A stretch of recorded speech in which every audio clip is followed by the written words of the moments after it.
திருவோணத்தில் அவதரித்த மகான், திருவோண நட்சத்திரத்துக்கு பெருமை சேர்த்த மகான் நிகமாந்த மகாதேசிகனின் திவ்ய அலங்கார சேவை. எம்பெருமான் அணிந்திருந்த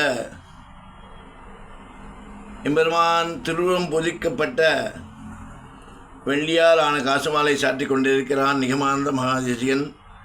தாயாரின் திவ்ய தரிசனம் மாலையாக சிரசின் மேல் நம்மையெல்லாம் வாழ்வித்து வழிகாட்டுவதற்காகவே நிகமாந்த மகாதேசிகனின் திவ்ய பேரருளை அழகை கண்டு அவர் பாதம் பணிந்து அவர்கள் காட்டிய வழியில் நாம் நடந்து நல்லதை செய்வோம், நல்லதை நினைப்போம். இந்த ஆச்சாரியின் அருள் இந்த காணொலியை பார்க்கக்கூடிய அனைவரும் கிடைக்க வேண்டும் என்று சங்கல்ப பிரார்த்தனையாக நிகமாந்த மகாதேசிகரை பிரார்த்தித்து இந்த காணொளி அனுப்பப்படுகிறது. நிகமாந்த மகாதேசிகாய நமக.